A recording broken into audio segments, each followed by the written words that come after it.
Not just action behind me, Tanya and Terrell. We've also had over 24 arrests. You can kind of see they're going into the police wagons right now, being arrested inside of the Ogilvie Transportation Center on purpose. They stayed in there.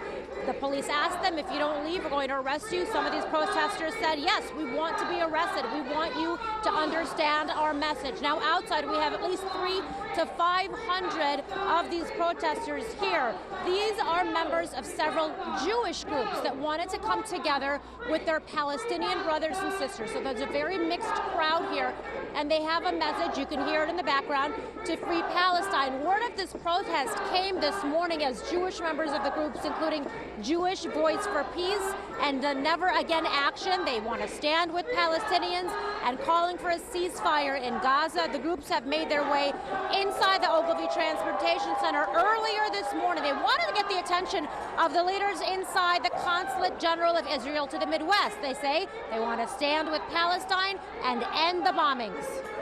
We knew this was an important time for our movement to speak because the first step to our long-term goal, which is an end to the occupation, is a ceasefire, and a ceasefire now. I came out here from Iowa because it felt incredibly important as an American and as a Jew to call for a ceasefire and to say not in our name and not with our taxpayer money.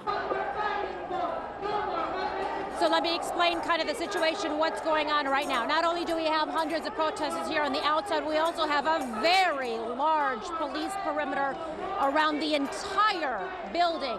All around the area, we have undercover police officers, uniformed police officers, and every couple of minutes ago, you'll see, let's spin around here, you're gonna see people being arrested and taken into the police wagon. Here comes another person right now.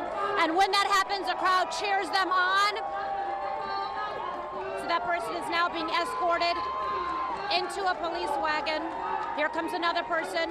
These are all protesters that are willingly being arrested for their cause, which again, they want to stand with Palestinians and they want to cease fire in Gaza. So they say they're going to be here until they can't anymore. As I mentioned, police are here trying to, as best they can, get the workers, because this is a working building, there are workers inside, workers need to come in and out, so they're trying their best to secure the building, get workers in and out, and make sure protesters are safely being escorted out of the building, and make sure they're safely in the police wagon. So far, at least 36 people we've seen with our own eyes were arrested, and at least 300 to 500 protesters are here right now. Let's toss it back to you in the studio.